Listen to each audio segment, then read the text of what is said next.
Hello and welcome to this overview of the processes available for Beijing +25. My name is Sharon Bhagwan-Rolls and I'm from Fiji. And in this presentation, produced in collaboration with NGO CSW New York, I'll preview highlights of our collective journey to Beijing +25 and beyond, along with a few women from the Asia-Pacific region who are also contributing to this journey. So why should Beijing +25 matter? Let's go back a few years, in fact a few decades, to 1975, which was declared the UN International Year for Women. It was the start of a decade for women, a decade when the United Nations convened a series of world conferences on women in Mexico, Copenhagen, and in Nairobi, where the 10-year global gender policy, the Nairobi Forward-Looking Strategies, was adopted. It was also a time of unprecedented global mobilization of women without the internet. That's right, women got together at local, national, regional, and international level for parallel NGO convenings and forums. Women's rights activists and feminists, including young women's rights activists and feminists from our own regions, all came together, working in solidarity and creating a vibrant new wave of activism.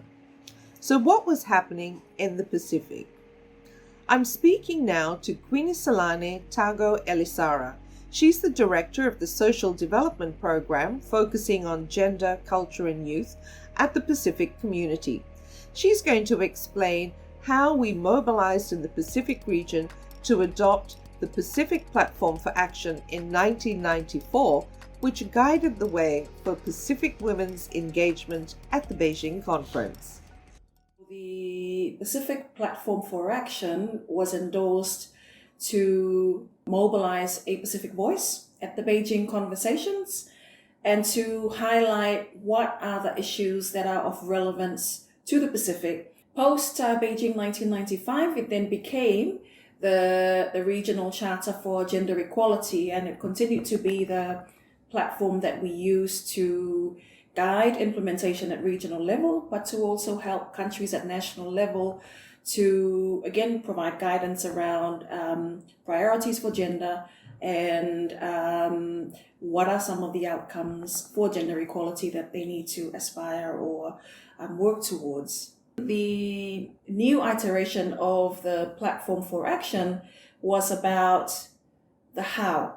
It was really about defining an implementation mechanism to help us as a region to advance and accelerate our gender equality commitments. So just as the Beijing Platform for Action gives strategic policy direction at the global level, this is clearly a strategic direction or set of priorities and the how, as you said, to make it local, to make it relevant within Pacific Island countries and territories as well. It provides the policy framework for us to get organized and for us to look at how we can better frame our global and regional commitments on gender equality and how those things could then be translated at national and local level.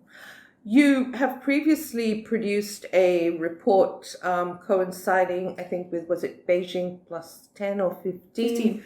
So will 20, there 20, be 20 and 15. So will there be a Pacific report for Beijing +25? We are in the process of pulling together a Beijing +25 Pacific overview report. This will be based on the national level reviews that countries themselves have led as part of the UN Women and UNESCO process. So we will be compiling that into a regional overview report, providing some trends analysis of what's happened across the different areas, critical areas of the Beijing Declaration. We've also decided that we will include additional areas that are specific and relevant to our context. For example, a chapter on women and culture. There will also be an additional chapter on women and climate change, women and disability. And I think the other one was going to be on for women with all diversities. Okay. So there will be chapters in addition to the critical areas of the Beijing Declaration and Platform for Action.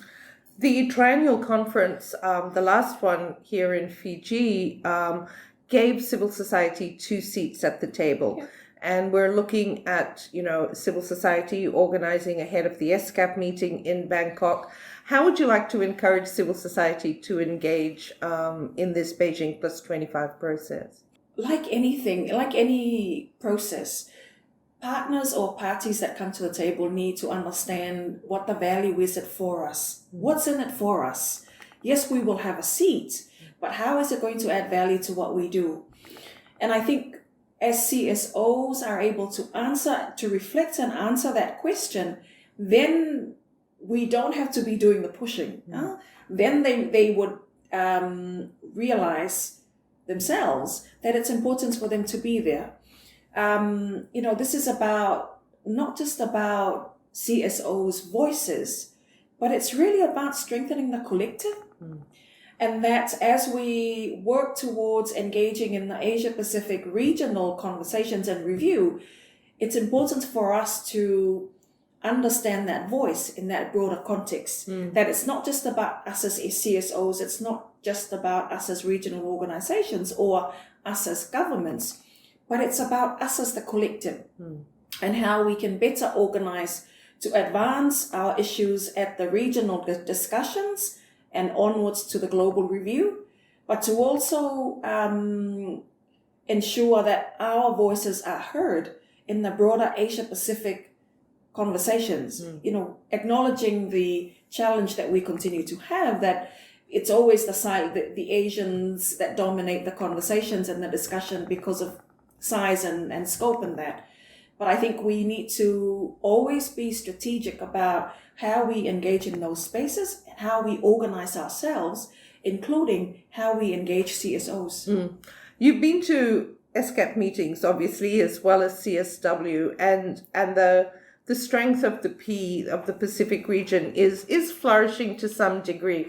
But what would be your message also to our Asian sisters? What do they need to understand about our Pacific region? I think it's, again, the perspective on the collective. It's about understanding our issues and needs as a region, but also understanding how we can leverage the relationships with other sub-regions to advance those issues. It's almost like our message to our Asian counterparts is, we can help you so you can also help us, and vice versa. And it's, like I was saying, it's about strengthening that collective. But also, like I was saying before, it's about understanding what is the value for us? What will we gain? And also be prepared to answer the question of what is it that we will lose? What do we need to give up in order to really strengthen those links with the Pacific and those relationships with our counterparts in the Pacific? So next year, we've got CSW 64 and then the 2 gender equality forums. And we're talking to UN Women and Nalini from FWRM in this conversation. So I want to talk to you more specifically about what are the plans for the next Pacific Women's Conference. So the next Pacific Women's Conference, French Polynesia is hosting. You recall, Sharon, that at the last triennial, we wanted to have a bit more focused and targeted conversation. Previously and over the years, we've had to address all of the different areas of the Pacific Platform for Action in the conversation at the triennial. And over time, there's been some feedback about maybe there's a need for us to be a bit more focused in the conversation. And so at the last triennial, we decided to have one specific focus of the discussion, and that was women's economic empowerment, which was the theme for the triennial. But recognizing the intersectionalities of women's economic empowerment with climate change, with women's health and women's education, and so forth.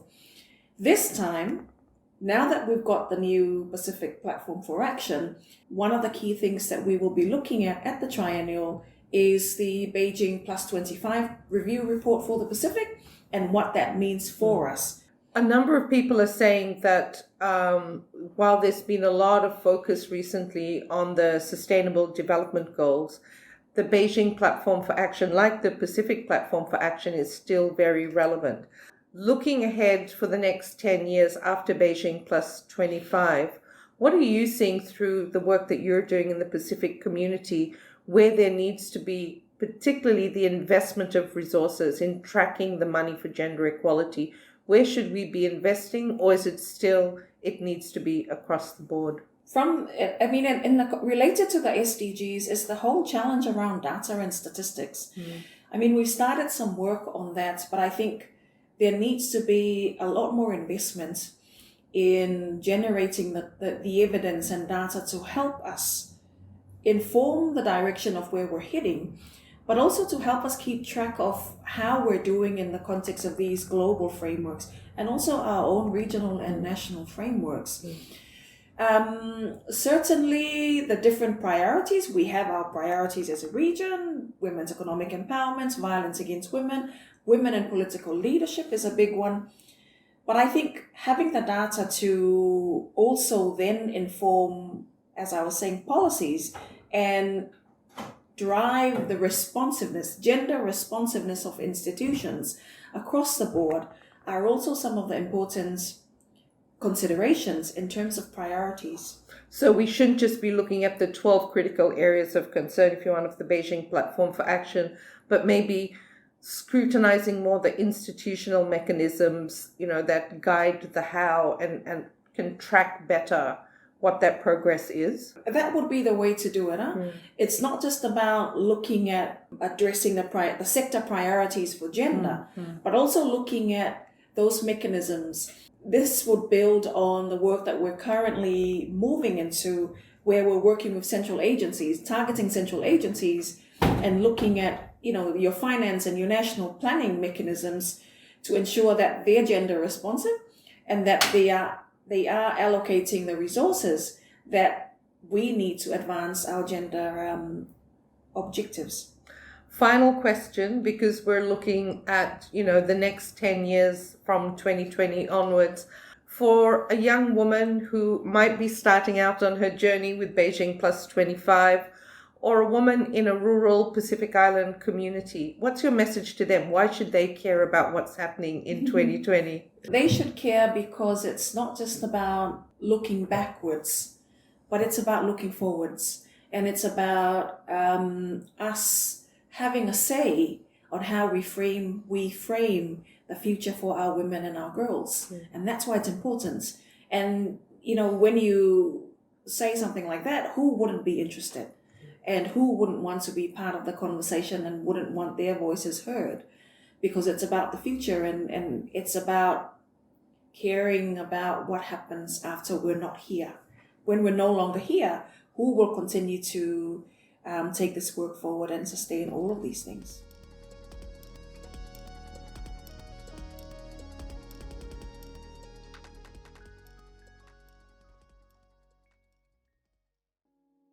So why was the United Nations Fourth World Conference on Women so important?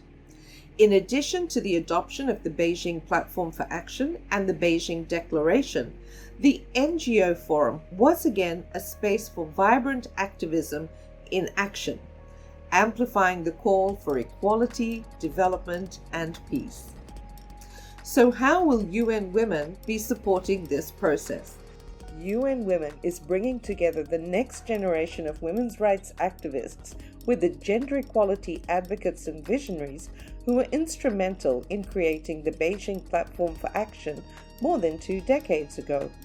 Collectively, these change makers seek to tackle the unfinished business of empowering women through a new, groundbreaking, multi-generational campaign, Generation Equality, realizing women's rights for an equal future. The campaign demands equal pay, equal share of unpaid care and domestic work, an end to sexual harassment and violence against women and girls, healthcare services that respond to their needs, and their equal participation in political life and in decision-making in all areas of life. As part of the campaign, the Generation Equality Forum will take stock of progress and chart an agenda of concrete action to realize gender equality before 2030, kicking off in Mexico City, Mexico on the 7th and 8th of May 2020 and culminating in Paris, France on the 7th to the 10th of July 2020. UN Women has a normative mandate, and of course the Beijing Platform for Action is a very important process that UN Women is following and supporting both for government and civil society, and it builds on that Fourth World Congress for Women, which was really pivotal. So when you're looking at gender equality, Beijing took that, I guess, to a new level in terms of measuring gender equality. And it's really up to both governments and civil society to support that process forward and continue to monitor our progress. So we're looking at quite an important process moving forward now, where we're moving to CSW 64 next year, and we're going to be presenting the findings, looking back from that original World Congress and measuring incrementally how gender equality has progressed throughout the years. Beijing is important because it's got 12 key pillars. Yes. So there's a lot more detail in terms of measuring gender equality than, say, in CEDAW or in other normative frameworks that guide our work. And I really personally feel that Beijing sets us up with a really clear baseline, both for where we've been in terms of gender equality and measuring progress forward, but also a baseline moving forward in the SDGs. So we're looking at next year being 2020, moving forward to 2030. We've got 1 decade to meet our SDG commitments, all of which, the detail of which really comes under the Beijing Platform for Action. That's right. In terms of mainstreaming or getting gender equality into all those SDG goals. The SDG Goal 5 is quite big. It's, it's a very, very big, broad outcome. What Beijing gives us is really the process towards achieving gender equality. So one of UN Women's pieces of work is supporting both governments in reporting and monitoring their gender equality commitments. So Beijing is an absolutely critical tool in doing that. And also civil society to advocate and to use Beijing and the results of the Beijing Platform for Action reporting process to advocate for greater gender equality progress. Just on that, if I may, in terms of the country reports. So when we were at the Pacific Feminist Forum in May, we knew that a number of governments were working on their country reports or were getting around to it. Do you know what the situation is now, and how are you tracking that? Yeah, so we've been supporting the different Pacific Island countries, either with technical support or a little bit of financial support. And I think we've got about 10 countries have submitted their reports. Kiribati is still pending. There are a few other countries still pending. But the majority of countries have either submitted or have a complete draft. And this is really critical because the next step forward is the regional meeting that's going to happen in Bangkok in November, where all of the Pacific Island governments, and hopefully working alongside their civil society counterparts, are going to come together with a critical sort of Pacific statement, as well as that combined Pacific report. And that will then move forward into CSW next year. CSW next year will be a little different because there won't be a negotiated outcome. That's right. So tell us a little bit about what you know in terms of CSW 64 and also the Global Equality Forums that are planned for Paris and Mexico. Yeah, so CSW next year will be focusing on the results of the Beijing Platform for Action. It will be that final accumulation, the global sort of I guess you would call it indicator set of what's happening in gender equality. And that will then feed into the Gender Forum, which really will be that prep for that last decade. How are we going to achieve the SDGs? And from what I understand, the reason for doing this, you've got Beijing as your, really more detailed pulse check on where we're at in terms of gender equality globally. And then what the big positions are. We've rolled back in a number of areas in terms of gender equality and specifically sexual and reproductive health rights, where we should be progressing forward. there hasn't been progress in other indicators. Other indicators have made okay progress. So we really need to have that analysis. And I think that's going to occur both at CSW next year, as well as at the Gender Equality Forum. And the Gender Equality Forum is going to be really a push towards the leadership. Why aren't we progressing in these areas? Why is there a rollback? And really looking at where's the low-hanging fruit? Where are things that we just need political will and leadership to get us moving ahead in gender equality? For example, in employment rights, maternity leave, things like that, where there may be not such great political opposition. They may be things that are easier to progress. And then for the really difficult ones, what's our strategy?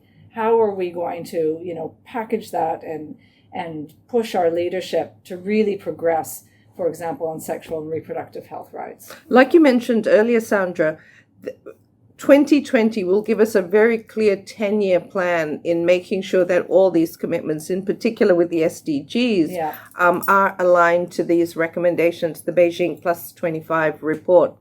For a woman in a country in Asia or in the Pacific who may not get to the Bangkok meeting or CSW or to the Gender Equality Forums in Mexico and Paris, what's your recommendation to her of how to stay engaged? What's your recommendation to young women of all diversities? Yeah. Well, I think the great thing about, having very active NGO alliances and social media campaigns, that we can participate even from a distance. I mean, most of us won't be going to those events, but that's fine. We can support our country counterparts who are going by making sure our voices are heard through social media, through joining coalitions and supplying those coalitions with real life stories about why these gender equality indicators matter and why, pushing back on the big pushback on rights for women matters.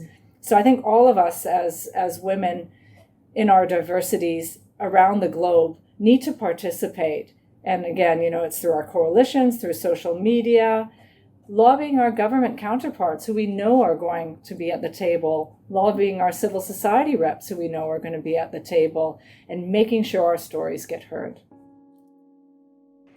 A lot going on this year and next year also. So what can we do? How can we organize? Here are some ideas. We can mobilize around the national NGO parallel reports, which can be presented to our governments. We can hold public events on the Beijing Platform for Action in CSOs, in our schools and local communities, with women's clubs. Young feminists could create intergenerational and mentoring events. We could also produce our own NGO reports. We can contribute to online books such as My Memories and Messages for the Next Generation, which will be written by participants from the Fourth World Conference of Women in Beijing, and My Issues, Hopes and Dreams, which will be written by young women in the arts about the issues covered in the 12 critical areas of concern of the Beijing Platform for Action. You can also get involved in regional processes.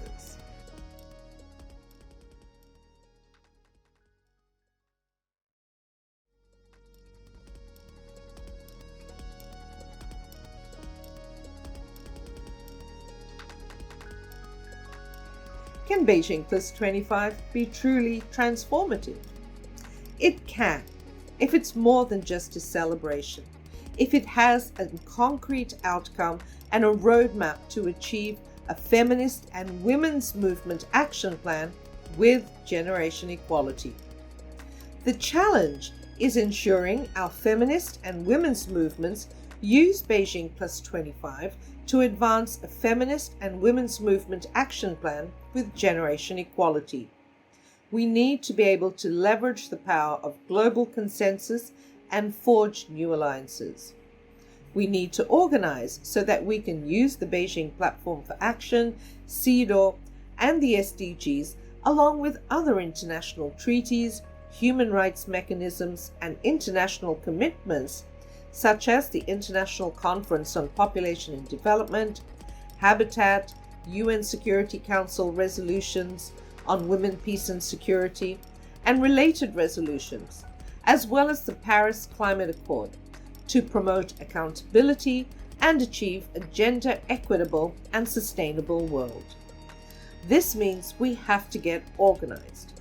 What is being proposed is an open, welcoming, inclusive process that brings together the wide diversity of the feminist and women's movements, creative, action-oriented, brave, and space.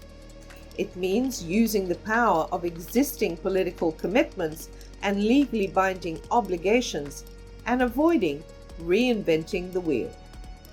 What does this mean? This requires a study of the relevant legal guarantees of rights and state obligations, as well as the recommendations and commitments made. It requires a critique of actions not taken, a prioritizing of actions. It means engagement with international women's human rights mechanisms. These will include actions at national, regional, and even sub-regional level, as well as global levels, that should be accompanied by measurable results and indicators that are time-bound. What will we achieve in 2 years, 5 years, and in 10 years?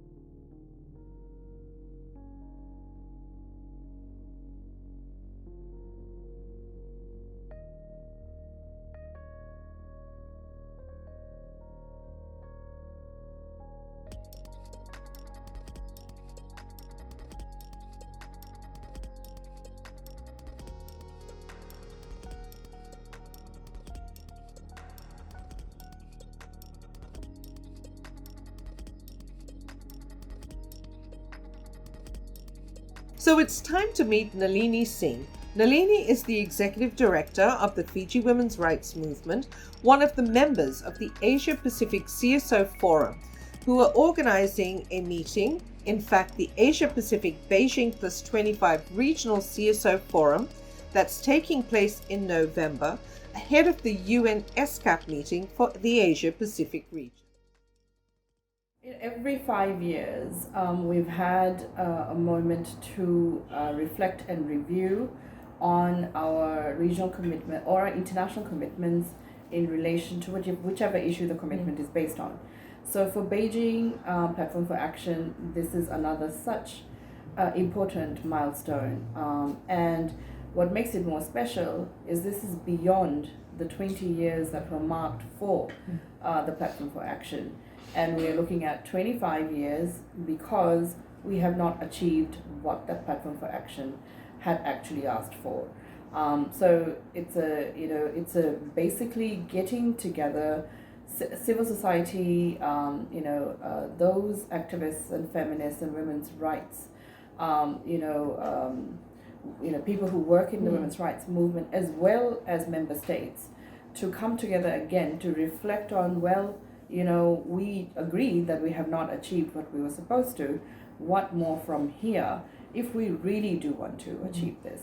And with the rollout of the Sustainable Development Goals, it becomes even more important for us as those working in the women's rights movement to ensure that there is no rollback or even some sort of suppression of what the Beijing Platform for Action actually demands member states to be doing, because what we see is more of an emphasis on the Sustainable Development Goals, but not so much of an effort on Beijing. So this year and next year marks these important moments for us where we do have to reflect as countries to see where are we, because it's our governments who have promised on achieving this particular agenda for women 25 years ago, and where are we moving at the moment in terms of saying, women's rights and women's issues are being considered so important. They are also present in the SDGs, but what does it mean for Beijing Platform for Action in itself? It cannot die. That's why it's very important for us in country to have these review processes, to have a consensus on where are we, what have we achieved, what is not being achieved, and why, what should be done further, and then coming together as a region to again have those discussions, because we know that there are regional trends that impact us as well. So coming together to then see what are the congruence of issues at the regional level and of course at the global level, to have a recommitment, a stronger political recommitment back into what the Beijing Platform for Agenda, including the issues that are affecting us women now, because that document was done 25 years ago, and there are some issues that are not there. So, we're talking about climate change, we're talking about, cybersecurity, we're talking about the kind of violence and harassment we experience, and the interlinkages, intersectionalities, aspects of women's lives and what we experience. All of that should be coming into a focus for discussions. As a women's rights activist in a feminist organization, what do you feel are the biggest rollbacks we're experiencing in the Pacific, or even you have experience of working in Asia, both Asia and Pacific? Because I can remember at the Beijing conference in '95, the most contentious section was women's health. And you had all the member states debating politically about controlling women's health. And we're still seeing sexual reproductive health and rights, rolling back and being a political bargaining box, if you want. Is that something that you're seeing as well of concern? I would say one of the issues, yes. And more so when you interlink it with all the, shall we say, the contextual issues we see in the region. So when we look at, of course, patriarchy is a persisting, systemic barrier that we have. And I don't even think we have created any dents in there, or very little in the last 20, 30 years. So that remains as a serious challenge to us. And then this compounded with increasing militarization across the region, we see the rise of conservatism and religious cultural fundamentalisms across Asia Pacific, in various forms. We can't even associate it with one particular religion. It's with so many different religions, rearing its head, from what we see in India with Hindu fundamentalisms, from what we see in Burma with Buddhist fundamentalism, or Sri Lanka, and moving into other countries with Christianity and others. So that and what we have as, I think, the global trends of the kinds of trade we are seeing, the neoliberal globalized versions of trade, where we are putting power and profit over people, and that has had significant, or still continues to have significant impact, on women. And so then when you look at other specific issues that impact women, so we're talking about women's sexual and reproductive health and rights, yes, of course, because one, from not having access to the kind of quality services and that are needed for a woman to, one, decide on how many children she wants to have, to having access to contraception as a younger woman, to having abortion if she, unfortunately, she does need the service.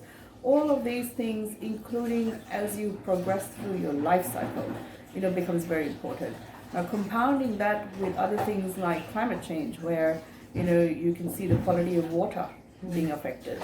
How do you then deal with that situation? You have a situation where climate change is affecting the food, quality of food that we have. So how do we then look at how healthy a woman is as she goes through the life cycle, bearing children, etc. So and on the other hand, we see governments moving towards privatizing healthcare.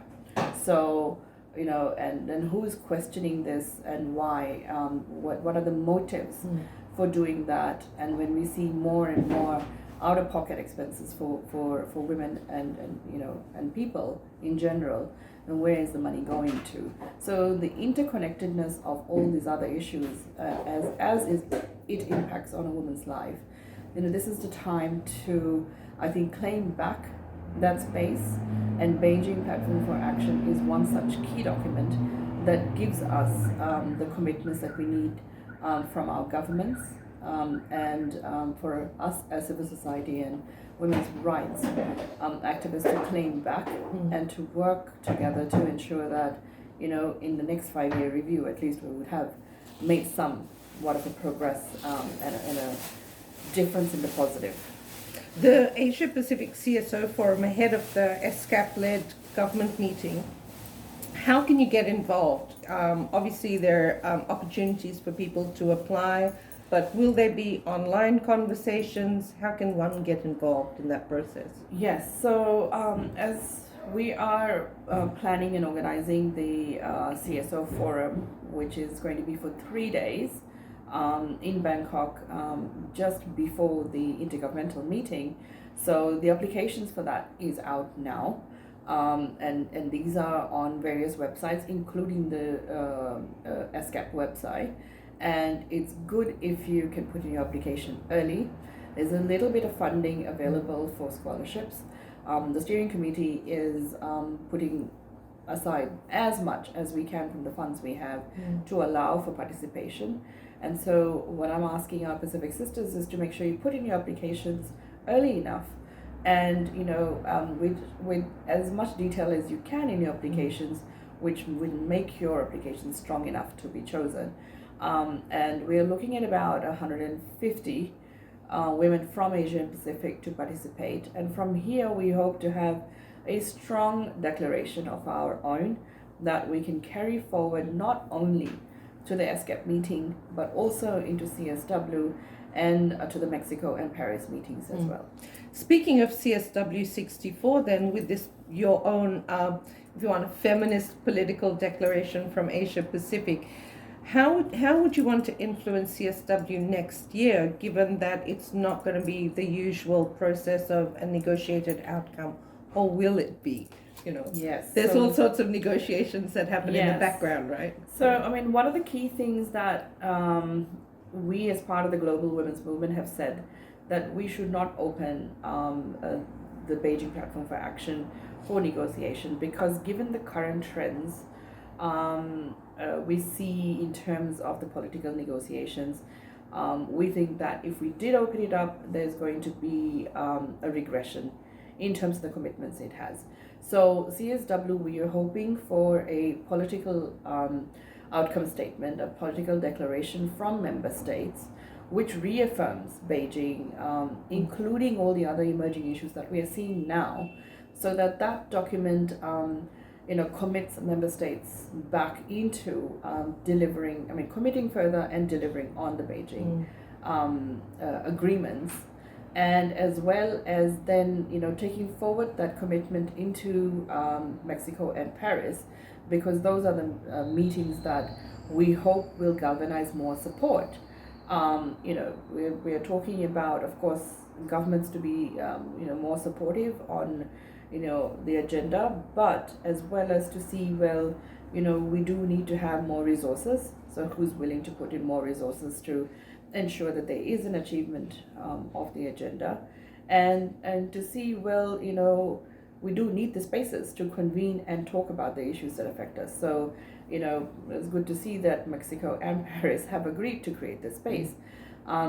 Spaces are very far away from where we are, so hopefully in the process as well, including CSW, we will see now more commitment to resourcing, that those that need to be on those tables are there, and it's not just the usual faces. Yeah, it's a 10-year plan, and it kind of comes together nicely in terms of Agenda 2030. But for a young woman thinking about the next 10 years, or a rural woman in one of our communities, how can we help them realize that this policy commitment that was birthed, if you want, in Beijing in 1995 is connected to their lives? Even I was not there when all the various conferences happened, and when Beijing was put together, the action plan was put together. But I know how important, that one particular document is for us, because, at a time when there was a real realization that, globally, that women matter, women are equal citizens. We do, have the right to participate in all political processes, be in leadership, have our issues responded to in the same way as everyone else. So the key issues outlined in Beijing Platform for Action resonates even now, but I have to say that, I, on the overall, have seen very little done to, say, for example, remove all the structural and systemic barriers that a woman, would face. Because you take one indicator in the Pacific, and we look at women in our parliaments and in, key leadership roles, we are not doing what we had committed to. So in that one particular area, how much more needs to be done to ensure that we have the kinds of representation that we have actually committed to? Because Beijing does not work alone. It works with, CEDAW, and works with all the other, documents in the Nairobi, outcome document, etc. And it is one that, coming at the heels of ICPD, which talks about population and development and talks about sexual and reproductive health and rights.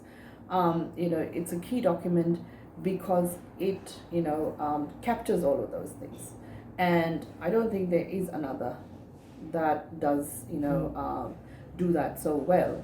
And the fact that we have not achieved that, you can look at it to say, well, there was something really significant and right in it that, and our leaders have, agreed onto it. However, they've stepped back because all the other contextual issues that I've talked about have come into play, and the first point of regression is on women's rights and women's bodies. So that's what we can see, and that's what's happening even in our region. So localization is key? Localization is key, and we see some wonderful efforts in many different countries in our region, and but I don't think it's fast enough or good enough or deep enough so that it can sustain the kind of shocks that come into play, which dismantles these gains. So we need to make sure that we have legislation, we have policy that allows for progress in all the areas that Beijing asks for, because I don't think, as we say in mapping the progress for SDGs, that we have progressed in all the areas of Beijing, as well as SDGs. So take action wherever you are, as 2020 will be an exciting year for a new wave of our activism with Beijing +25. It'll also be the 20th anniversary of UN Security Council Resolution 1325, and of course in our Pacific region, the next Pacific Women's Triennial Conference. It's time to further build alliances, promote innovation, and mobilize resources for equality, development, and peace.